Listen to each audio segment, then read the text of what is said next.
Hi, I'm Gil Headley, and I'm the proud sponsor of the Anatomy and Movement channel. Welcome. This conference is important. It's both groundbreaking and ground building. Literally hundreds of thousands of us have gathered here to expand our experience of embodiment, and in so doing, evolve the embodied experience of our world. Embodiment is a practice that anchors us consciously into that which is common to us all, our human body.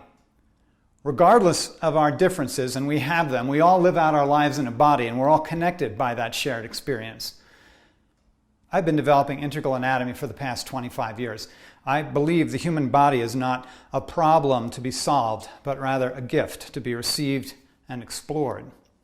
Integral anatomy is an approach to understanding the whole body, which emphasizes textural layers, continuities, and relationships. We notice differences not to create separation, but to appreciate that which unites us all. I'll be presenting here on the Anatomy and Movement channel, as well as on the main stage, and I hope you'll join me to explore the heart of inner space. And for further study with me, check out my website, gilheadley.com. When you join my site, you'll automatically receive 3 free full-length courses because I'm on a mission to share what I've learned through my own deep exploration of the human form. And I'm certain that these courses will enhance and transform your own embodiment practice. I hope you enjoy the presentation. Good. So now I can introduce you to Christine Ruffalo, our presenter for today. She's a high school physical education teacher trying to change the system so that it serves all and becomes a study of the self. Christine was a successful athlete, and that experience made her want to go out and share the qualities that made sport so important to her. As the time went by, she realized that the internal work in understanding oneself could be of great value. So today, she seeks to integrate those aspects into her work. However, the mainstream approach to sport that keeps the brain separated from the body is, in her perspective, failing our kids, especially now during COVID, which is very challenging mental health wise. So today in this workshop, she will provide us with theory, practicing, and modeling of a holistic form of physically educating, getting to the body from the inside out. I am super excited to listen and experience what you have to share with us. So with no further ado, I give the word to you, Christine. Awesome. Thank you very much. So the first thing I figured I would do here, and I would basically model this session as if I was doing it with my high school kids online. I don't know if I have any people who are there to interact and talk with me. I certainly have those days where I'm just talking to myself, but my question, if you're there, is how would you like this to go? Do you want to ask me questions first and then I get to the PowerPoint? Do you want me to go through the PowerPoint and then ask questions? Do you just want to talk? Would you prefer that I take us through one of the actual physical practices first? Let me hear what you think.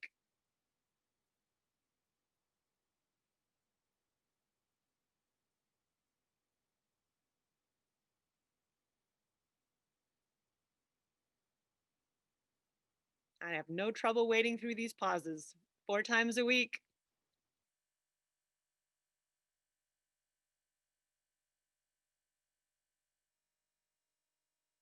Seems like, just like the children, that you're like, just start talking, see where it goes.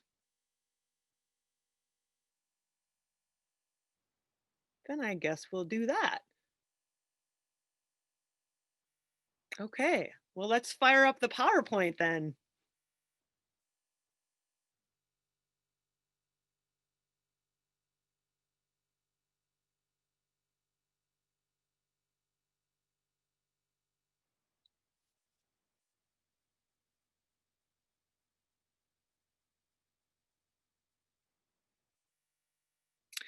Okay, so bringing feeling into PE, as was kind of introduced, is really something that I don't think most educators, specifically physical educators, have practice in. It was asked of me, why do you take this route? Why are you doing this other stuff? Um, and why change something? And my answer, and the answer that was actually given to me, is because I changed. Like I said, as an PE is run 99%, probably 99.8%, by former successful athletes. So what is the mentality, as was mine originally, to take kids through? Is like, play sports, they'll help you find meaning.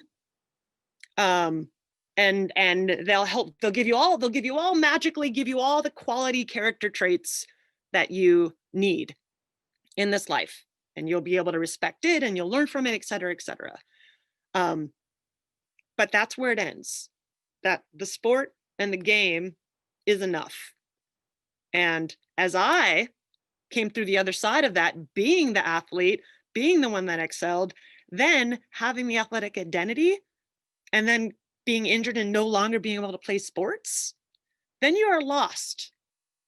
And so I thought, what if I can start using PE to get at those qualities underneath, to not assume that they're just going to magically be instilled in kids. The other thing what I'll start with this PowerPoint is the idea that teachers who are having a really hard time right now, they're trying to teach in the same way as if they were still in school. Maybe we'll go back to that first slide. Number 2. Awesome. And this is where the conflict, is happening, is that we're assuming that what worked in a structure with kids in the same space is going to work in an online space. And it absolutely does not. Could we please go back one slide? And it does not, and it makes sense that it does not, because it's not the same, right? I imagine, right, all these really motivated, I'm gonna make this work, teachers, and I'll go for PE teachers, they got the round hole and they're a square peg and they're just jamming it and it barely hangs on and they're like, I got it. And then the kids are like, no, you don't. So again, let them lead you. So COVID in the perfect storm. All these kids are isolated. They are stuck with their self. What I've found through classes is that there's 2 kinds of kids that are coming through this system. There's one that is like, we're gonna be here a while, let's cocoon in and let's get to know this thing. And there's the other, which I call waiting for the bus. And they are just sitting there with their music outside, trying to stay distracted, trying to wait it out for that bus to normalcy to take them where they really wish to go. And so they're a void looking inside. Those 2 folks are experiencing this COVID very differently. There's absolutely mental health crisis going on. So my question is, how are push-ups going to help that? Right? And this is the question that I asked the kids. And they certainly don't all agree with me, but the kids, if you let them, the kids will give you all the feedback that you need. You have to trust them that they understand themselves, though, that they can communicate it to you. PE is online. Where I'm at in Oregon, we'll be in line at least the first semester. So, I see so much tech saying like, do PE this way, let them just watch their watches and their phone. It's like, what's my job then? Hand you a basketball? I could be used for better things than that, I think.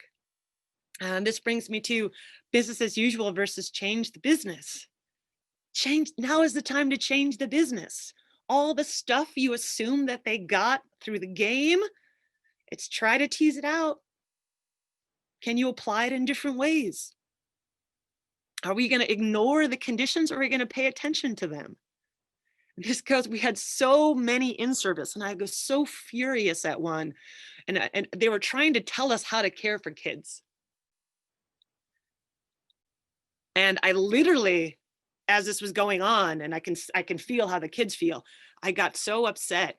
Like, how dare you, right? You tell me how to care for kids when I see 174 of them a day. You're just going to shove them in my classes and say, go. And you're going to give me this in service on how to care for kids. And then, so this is what the teachers are going to do. How you doing today? Anyway, back to chemistry. Doesn't work that way. Let the class be about them. Let your time together be a time that they can receive what they need and listen to what they need. Ask them. This whole online PE is me asking them questions, me getting their data through Google Classroom, right? Showing them the pie charts, being like, what do you think this means? And just talking with them. I don't care about exercise, right? And I asked them if they cared, and they don't care either. Why? Because they're trying to survive. It's so much bigger than we make it. So let's address what is needed, particularly in this kind of chaotic stage. Last bullet there, real issues, no longer competing with fun play with friends. I have been trying to get at this stuff for 7 years, right? But feeling yourself out and talking about your feelings and really getting into what you're doing couldn't compete with basketball with your friends. And I had that realization, right? Like they don't get it. They don't want to get it. But now when it's staring them in the face, it's the perfect time for them to try to get it, because they recognize what they need and that they actually want it. It's just being addressed for the first time. Next slide, please. Check-in time. Ooh, okay. So doing becomes arbitrary. Again, so what am I going to do? Like, am I going to compete with YouTube? No, not going to compete with YouTube, especially when, and this is my experience, most kids don't turn their cameras on. Right? I'm talking kind of now. I'm assuming there's people out there, but I'm talking to black abyss. Right? Am I just going to give them workouts and knowing, again, why am I forcing exercise is going to fix everything? It doesn't. It's not the end all and be all. There is a mental aspect that is in crisis. Maybe if we looked at that first, everything else would fall into play instead of, again, forcing into that square hole. Goes into, do they need to get up and move at this time and place? Is that the priority? When they are isolated and they are telling me, they are showing me how that is wrecking with their lives, what they want is connection, not a workout. They could get a workout. And that conversation is that connection point. It has built-in interest, finding an engagement, right? Asking them a question, see what their answers are. Very similar to first day of PE in class, putting a bunch of stuff out there and see who goes for what. Oh, they all love badminton. Let's start there. Simple, right? It's not my plans. It has to be their plans.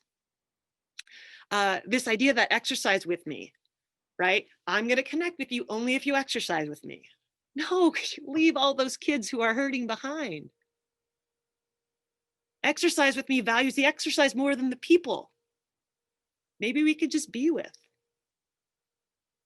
In this conversation as well, peers are even more expert than the teacher, and that is the point. How do you get a kid to learn? How do you get a kid to engage and be interested? You ask, and you ask them to talk to each other, right? Consider someone asking you a question about you versus the solar system. Tells you everything you need to know, where their deficits are, how long the pause is. Especially when I have them write in quizzes. Quizzes are graded. I'm asking them all these things that we've gone through in these assignments and these discussions. Then they basically have a 6 to 8 question quiz that's open answer. And I read through 174 of these quizzes, and they're heartbreaking. These kids that you don't see, they're listening. They're saying, just give them the space to do so. Next slide, please. Okay, so the art of conversation, which is so interesting. I have like a homeroom class as well, and they all know each other. And I was like, yes, don't just talk to each other. And they're like, yeah. So I put them in a room, right? I don't pop in like a creeper, give them 5 minutes and I come back. How'd that go? Nothing happened. Cool people, but nobody said anything. So again, they need to be taught, they need to be just like, they need to be coaxed out of their shell and engaged with something that interests them, right? And it has to happen step by step, and it has to happen at what each person's interested in. When somebody actually is brave enough to respond, do you remember what they said? Do you care? Do you know? Sincere getting to know, right? When I'm talking with some, I want to find out about them. And as they're answering my questions that they might not ever be asked, maybe they're also a listener. As you're asking these questions, they get to know themselves. Other thing is finding gaps. What is it that they say they need, and what are their habits and behaviors? How do you build bridges between those gaps? And how do you make them aware of blind spots, their bias, right? And it is not about telling someone they're wrong. It is simply about reflecting them objectively. I mean, like, what do you think this means? Second part, which is also kind of being modeled here, is letting them organize and then communicate thoughts. Time and space to process. I have had conversations where there are some kids who actually have their cameras on, and you can just tell it was like, right? And you know that they got it, and they're looking somewhere on their camera, and you could just, and you ask them a question and you know that they just have to take in all this stuff first. And so there's no hindrance, there's no answer me. There's like, okay, take the time. If you want to email me later about it, you can email me later. I'll give you some time tomorrow if something pops up, but let it sit with you for a bit. That's what conversation should do. It should allow you to sit with someone and then ultimately yourself. Next slide, please. So the art of conversation, in my opinion, is the same as personal practice. When it is you in a space, it is a conversation with yourself between brain and body, right? So for example, when I get up, and my movement time is in the morning. So I get up and I feel things out. I'm listening. What needs attention? Right? What is interesting to me? And I stay with that. So it is literally my brain and body, but I'm not telling my body, you got to do 20 push-ups today. Nobody needs more things to do during this time, just for the sake of doing. Learning to lead self through a maze of seeing, feeling, and understanding. Right? Ask and respond, since you're getting to know. This is everything from the last slide. Finding gaps. This is the difficult part with yourself, reflecting objective truth. Cameras are great for this, right? But you want to think you're doing something, or you want to pretend what you feel, or you want to overthink about what you're feeling, so that isn't feeling at all. That's the tricky part, right? How do I really see what's going on? And again, allowing time to organize and then communicate thoughts. A procedural pause. End of session 1. Could come back to it during the day if I come to it. And then do I pick it up the next day? Was it important enough to pick the body will tell me. It is an ongoing investigation to uncover, dig, right? Discover, just simply find, something pops up, and recover. So then what is it that you do with that? How do I apply this thing that how do I make it useful? Next slide, please. So, with all humans, especially young teenagers, it's tricky to get at feelings, right? Especially if you are in a system that is not asking you about you sincerely. It's fluff so that you'll do what they say, so that they think you care just enough so that, again, you can be obedient. There's a safety and vulnerability that comes with it.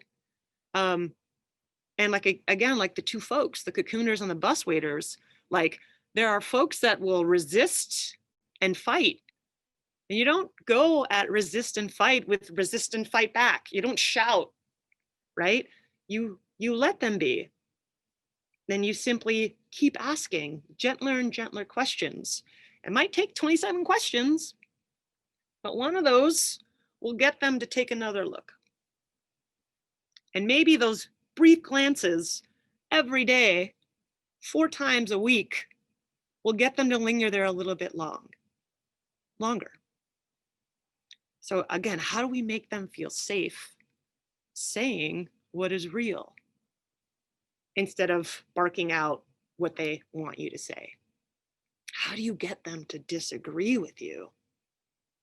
That, when you can get kids to openly, and I have some, thank goodness. I have some. They're like, I don't know about it. I'm like, okay, it isn't nah, you're a dumb kid. It's tell me more. Change my mind, please. And oftentimes they do, because I'm not above them, right? My job is to get to them, not to get them to me. It's simply to get to them. We talked about the lack of practice. Again, even with best friends, right? Nobody really digs into how you are. How are you? In a really deep way. And how is how you are at this moment affecting the way you see what you do? People don't like to sit in discomfort. We've got way too many distractions to take us away from sitting inside of it. It's also really difficult to describe and translate into words feelings when you haven't had that practice. So one, can I get into the feeling? And number two, can I accurately describe? Because as we'll see, words that we think are universal are not universal. The word depressed or depression will send some kids into an howl. I'm not depressed, I'm never depressed. Depression is for sissies. But that actually came up in someone's written content. They just need to get over themselves. So what happened, right, to this kid to not even say that to not even admit that they're sad or that they get sad, and to not even admit that they have low energy sometimes. Like these are again, it's human behavior. How do you show them themselves in a way that makes them want to look in a gentle way? Sharing openly is a secondary factor, right? Because if I don't know how to sit in it and I don't know how to describe it, right, then I'm certainly not going to know how to output it. So I need to get this figured out. I need to get this felt, sorted and organized, labeled in some way through words so that I can put it out. Again, this is not something that they have skills at. So these are the things, this is part of class. Where's your biggest obstacle? To find the feeling? Okay, let's just sit in it. And then how do we use words, which is also very tricky because I have a lot of English language learners, right? So me even speaking with them and communicating back, it's tricky. And it's not like you can just throw a ball in class and they can throw a ball. Like you have to figure out, and a lot of times I act it out so that they can understand. And then again, to have that wherewithal that it's okay to say it, that you're not going to get smashed or burned or ridiculed if you do. So to get at the feelings, we start with thinking, respond to questions, reflect answers, discuss possible meaning. Next slide, please. Okay, so the thinking to feeling toggle was, I pushed back when I heard this, the idea that you cannot think and feel at the same time. And I was like, I do that. No, like I am constantly doing both. And as I thought about it and I was explaining to me, I was like, actually, I just think I have a really fast toggle, right? So that questioning, that searching is the thinking, but to actually sit in the sensation, that's the feeling. So basically, as we go through class, we try to front load thinking questions. And as we get a lot of engagement here, and as this skill becomes known, then we'll start to take time into just feeling, just giving them moments to feel, and then reflect on what they felt. And then adjust, then feel again, and adjust. This really comes in handy when we talk about relaxing, right? That was the kids' favorite thing is, can we go to sleep? And I would talk to these kids, we have this mat room where it's dark, and I would put towels over the window so nobody could pop in, right? And they literally, they didn't know what to do with these busy minds to help them go to sleep. So that's what I took them through. I had them pay out. There's a slide coming up that I'll kind of show you through it at the end. If you want me to take you through it, I could take you through it. If a hand gets raised or something in virtual land, but they loved it. And again, this idea, like kids know how to sleep. Have you like, is there a reason why the 17-year-old is tired all the time?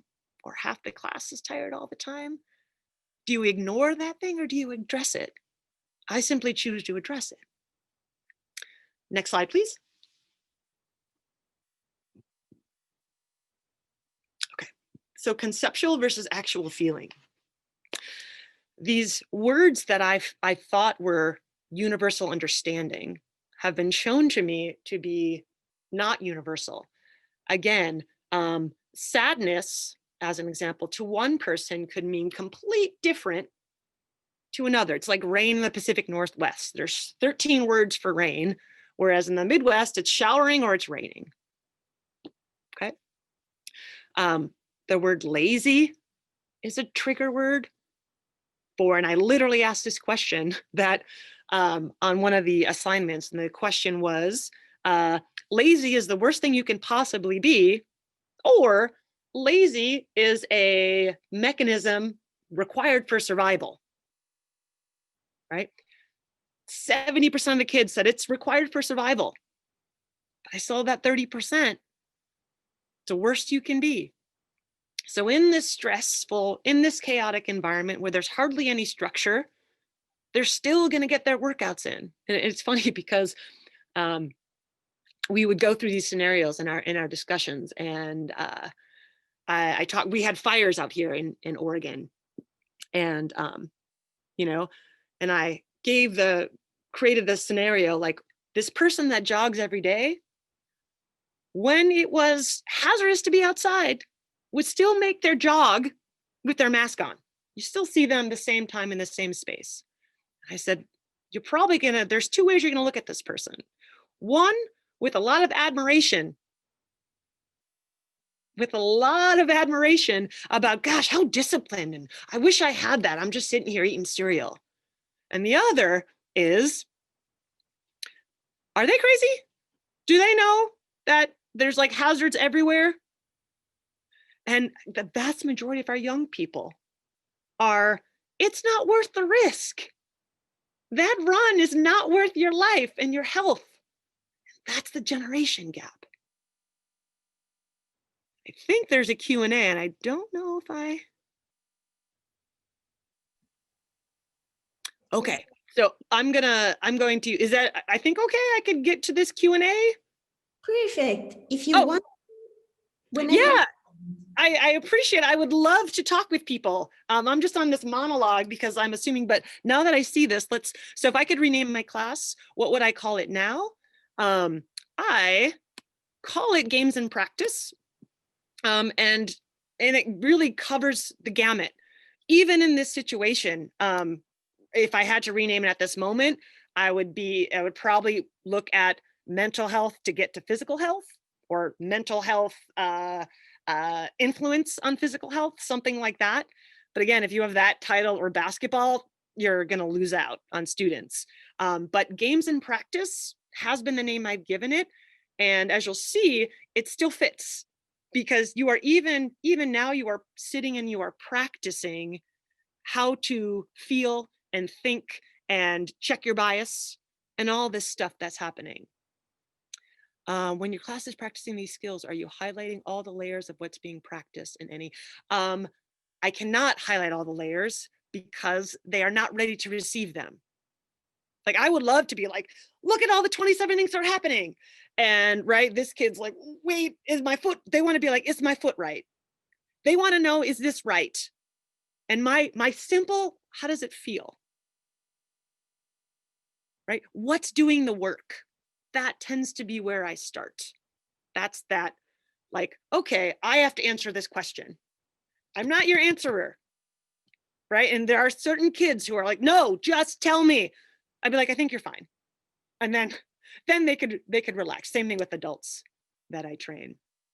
That was the only the question so far, I believe. We have one last question from Emily. It's in the chat. I'm gonna read it for you. Okay, thank you. She says, yes, indeed, lazy is a trigger word in certain context. So how do you make a new context? I don't necessarily make a new context for them. I help them recognize that there are multiple ways that people see this word.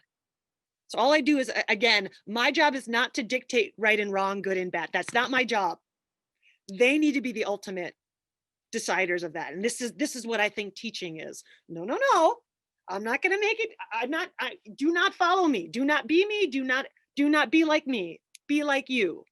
Right? So their questions, I give a question back. Hopefully that was, and the answer is always, it depends, and everybody hates that answer because they want the steps and the instructions. But if I'm being honest, that's how I would treat that situation. I should just let them know that that word means many things. And these kids are very savvy with labels and words, and, you know, with all the types of gender and stuff, like, they're on it.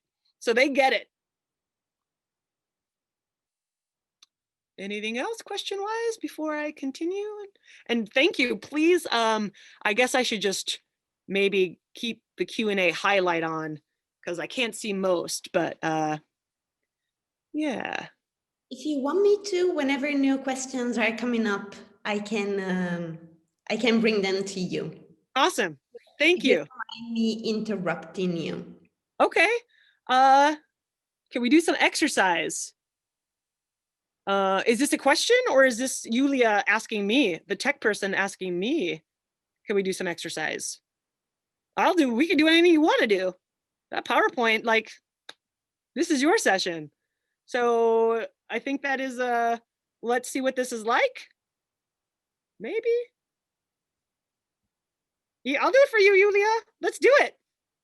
All right. So ideally, if you can just lay down, I'm actually going to do this with you because that helps me give questions. So I would simply, this is how I would, for example, start them in one of our sleeping exercises. So if you can't lay down, that's fine. Just get as comfortable as you possibly can. I'll have kids that plant themselves against the wall, right? And that's their, I'm not going to judge them what's comfort or not. So whatever works for them. So we'll take a few moments here. So I would simply have them lay down. Some of them go right underneath the light. And that's, again, they have all this darkness, but they choose to lay underneath the light. So again, what does that mean? What do you think their sleep room is like? But I'll give you the 3 points, and then the first thing, I'll give them 5 minutes to just get comfortable. Okay. So I'm going to kind of turbo through this a little bit longer. This would probably take a whole period, but I'll turbo with it just so you can see. And the first thing I would ask them is just notice where your thoughts go as you lay here. Are you thinking about tomorrow, next week, that boy or girl, lunch, when this is going to be over. Just notice. Don't judge. Just take a note.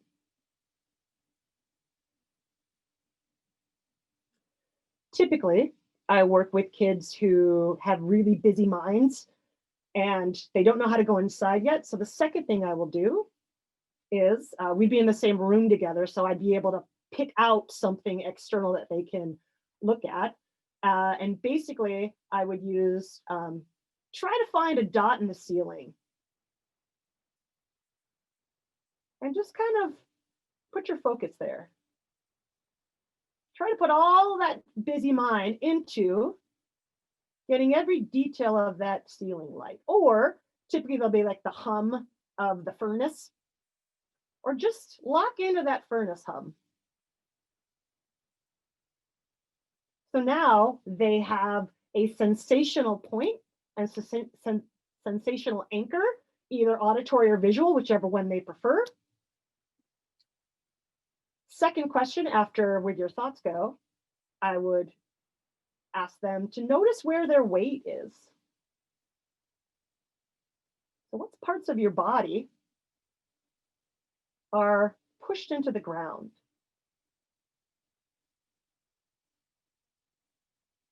What feels the surface underneath and what's pulled away? Imagine you were like one of those CSI body artists and you had to trace your body. So if you can you see what your body looks like from above? Where are the toes pointed? And don't change, just look, just observe. Are any of your fingers touching? What part of your back, upper, lower, is light against the ground or maybe off the ground? And what part is pushing in? We go through that for quite a while, right? Again, when you have a busy mind, they're looking for attention points, but they don't know what to pay attention to. So I'm simply giving them all these scatter points. The last thing I would do is ask them to just notice their breathing. Where does the air fill in? How does it fill in?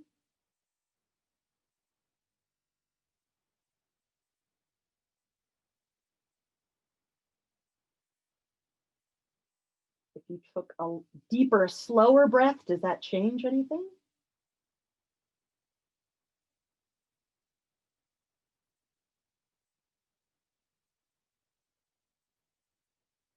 How long is the inhale versus the exhale?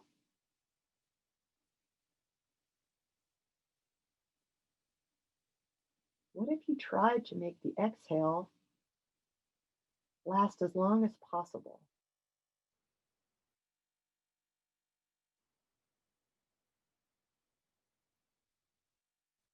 And then one of the final pieces that I would do from this original, maybe this might be over 2 or 3, depending on the kids, would be notice where the air is and where the air isn't. Can you try to get the air where it is not going? So right now, all you feel is belly up and down. What about your chest?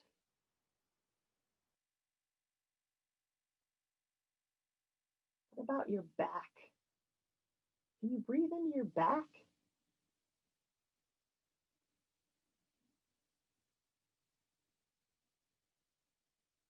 Can you breathe into your right hip?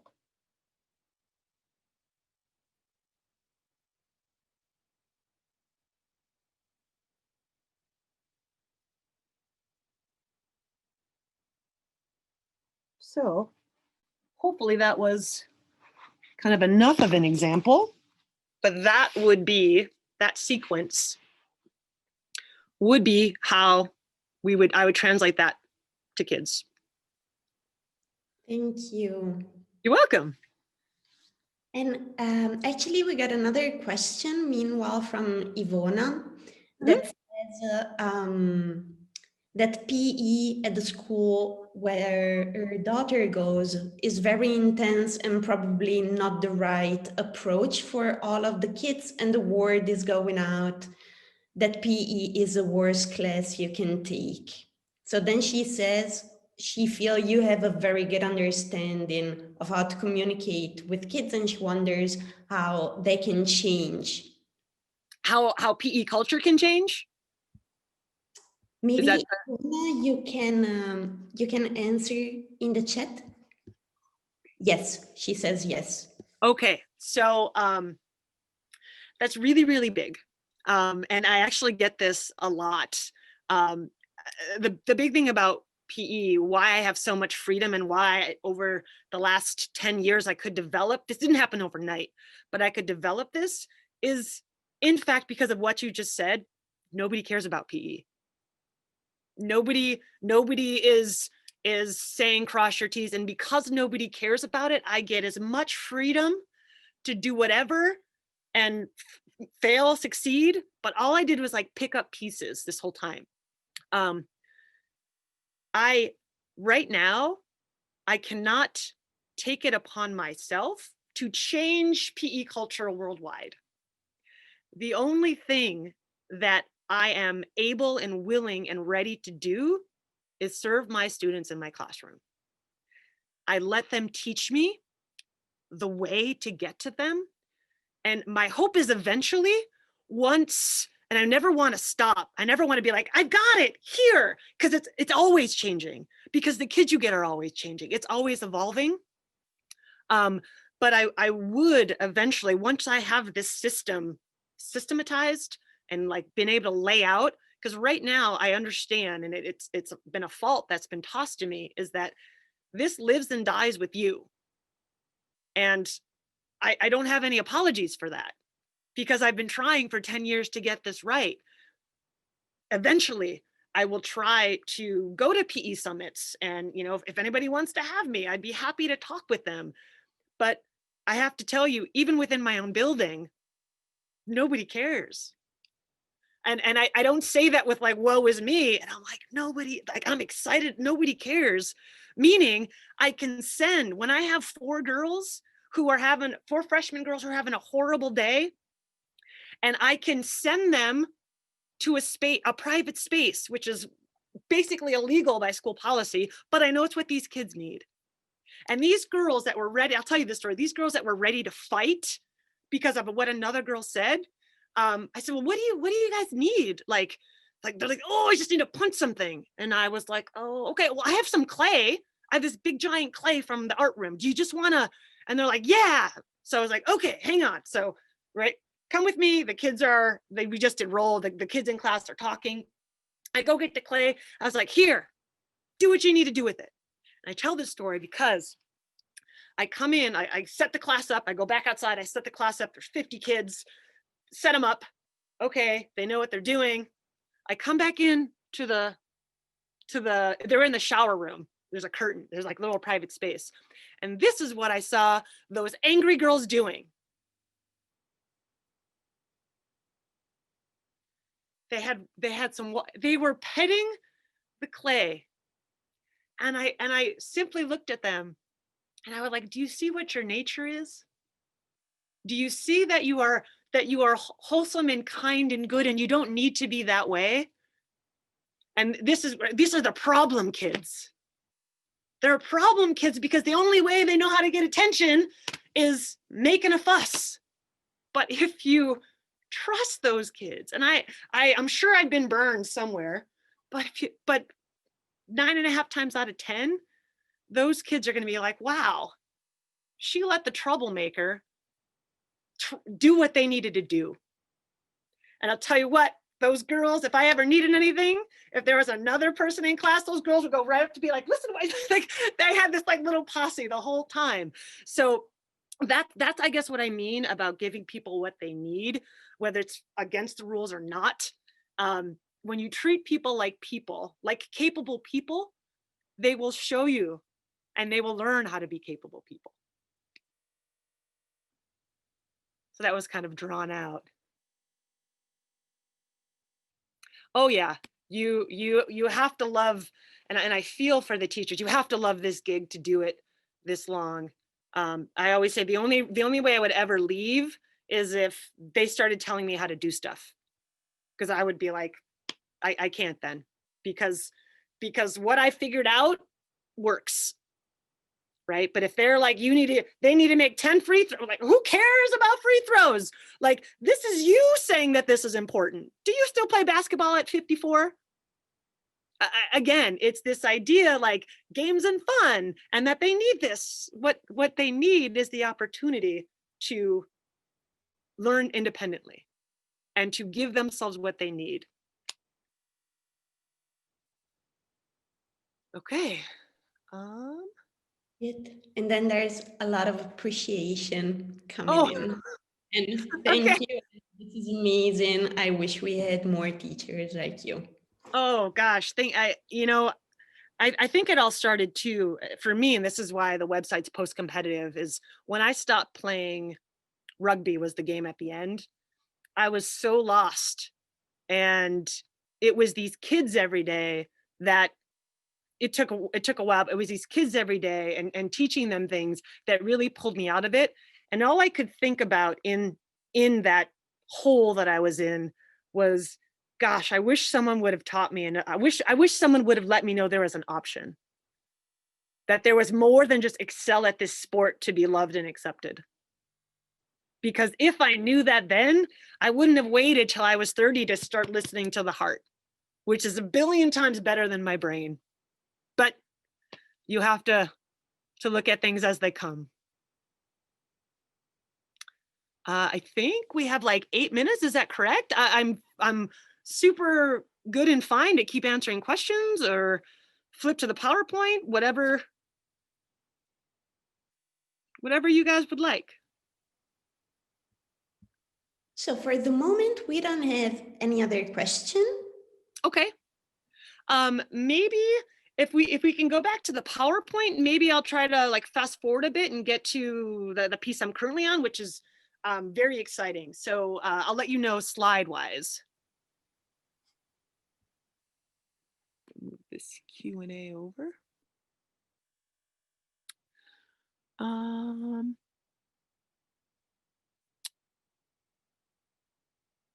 Okay, this we kind of got to. Next slide, please. This in general, the idea of starting with contrast, so they recognize differences. I don't want necessarily go through these, but this idea of anxious and not anxious, stillness, motion. So to get them to kind of experience contrast lets them know that experience is possible to have two different outcomes. And you can feel the difference. Next slide, please.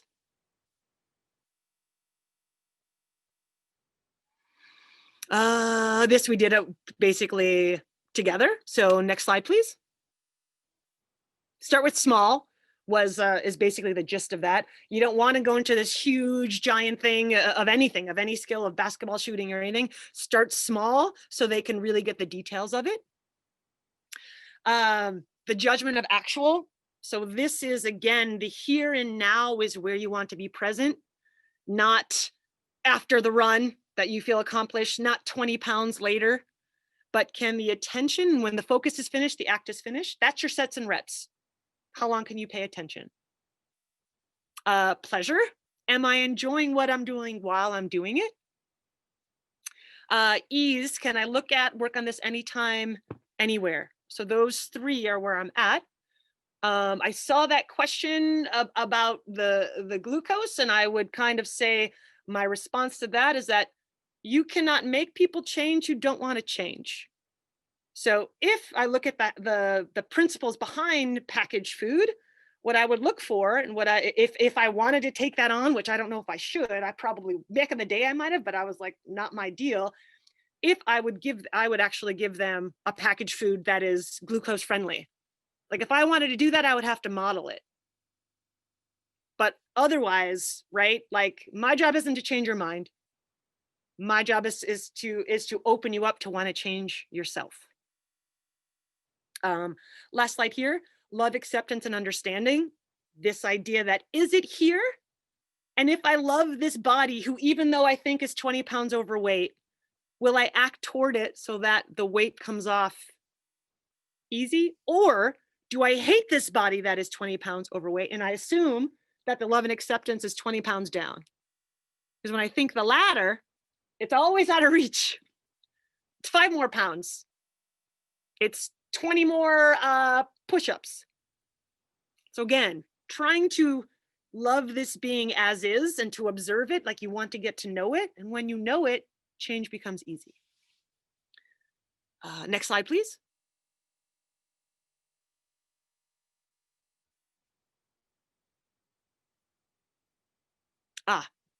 So again, your job here is to align things with the natural, right? I work with a 7-year-old boy. Doesn't need any instruction. Here's a park, do what you want to do. Here's this, do what you want to do. In middle school, and this is the child psychology of it, in middle school, they start suppressing elementary PE is not the same as middle school PE. In middle school PE is where things become detrimental, because now instead of like be a tree and run under this parachute because it's just lovely, now we have to start, this is volleyball. No, you stand there. No, you hit it like this. So middle school is where we take a wrong term, I would say. High school, the kids that I work with, now they start blocking out bits. They start to solidify their identity and their way of being and operating. So my task and my charge is like, I might be it. I might be the last time that this kid could try to reset and go back to that childhood state of self-love and everything, and I can do it, versus self-defeat, self-hate. So I take that responsibility on as, if nothing changes here, then those are going to be those kind of locked off and closed adults. Next slide, please. Ooh, 2 minutes. Can you actually go? There's so much to say here. This is to know that it's not linear. What I mean, learning is not linear. It is in a spiral or a circle. And if that's true, then you should be able to take any point on there and go in any direction. Homogeneous teaching, where everyone does the same thing at the same time, is most helpful towards the teacher, not the student. Because you can see and monitor. If you let them pick their point of interest and go any direction, if you are able to create the freedom in that, the results will be owned by the student instead of like, good job, I followed the teacher. Otherwise, I'd get in trouble. Can we please go to the last slide, please?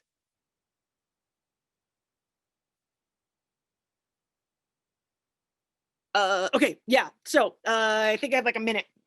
But this is what struck me, and this is kind of where we at. This PE culture of picking teams, playing games, cooperating, competing. What we have looked at and what the kids have shown me that what they really are after is their motivation. They keep saying they lack motivation, but the motivation is social. When I asked them, what is it about PE class that made you motivated? My friends are there. I wanted to be able to compete, et cetera, et cetera, et cetera. So we are taking that PE culture of teams, working together in teams, and eventually competing against other teams, and we're making it a social conversational piece. So we just started this last week. So basically I have conversation captains who picked their teams, who went into virtual breakout rooms and just started to get to know each other last time. They'll eventually going to be able to complete a challenge, like keep talking for so many minutes, make sure everyone gets everyone input to cooperate. And then eventually, once that team is solidified, we're going to actually compete via debate. And in that, the kids will also be able to observe just like they'd be able to watch people playing hockey and like, oh, that was a good move. They can recognize it. They'll be able to observe two groups debating and pick up what works and what doesn't. And I made it. That's 55. But this right here is something really exciting because it felt electric. I saw the kids' faces change. Like, oh my gosh, this makes so much sense. So we're going to take PE culture and bring it virtual through brain and thinking and conversation and outwitting each other with words versus like juking with their legs. So this is where we're currently at. And I will keep posting updates on the blog, but that's where we're at. Awesome. Thank you so, so much.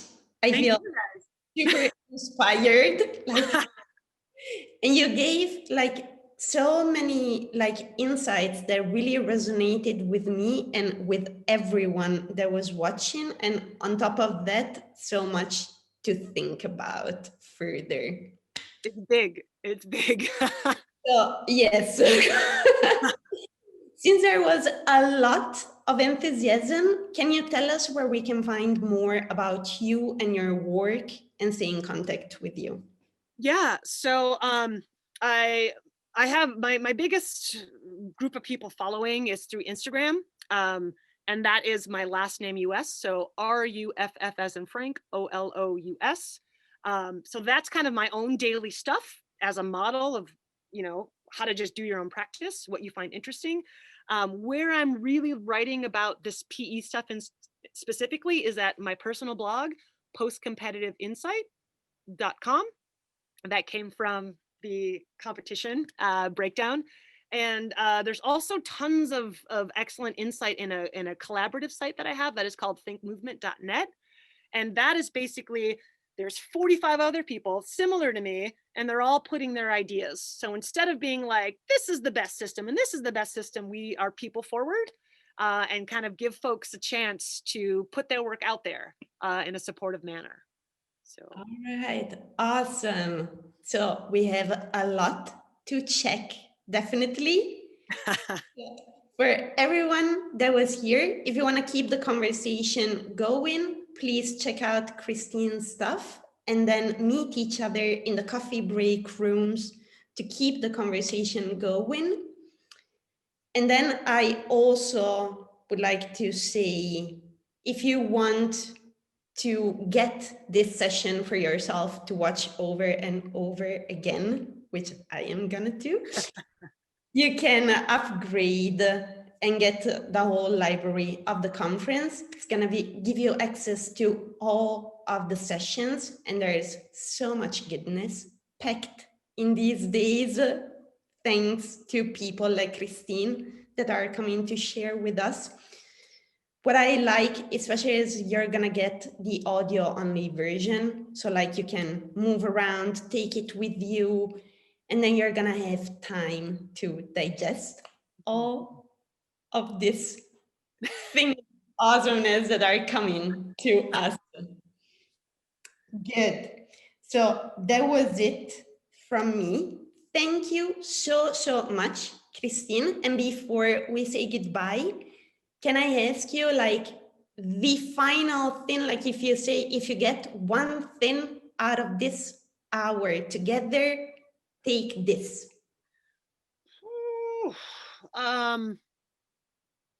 Treat people as people, not as protocols. All right. Christine, thank you so, so much for your energy, your passion, and your changing the system. My pleasure. Thank you for asking me, and thank you for listening, guys. I'm always happy to talk with anybody. So it's cool to have this platform. Awesome. Thank you everyone for joining, and enjoy the conference. You're still getting much love from everyone. Okay. Thanks, guys.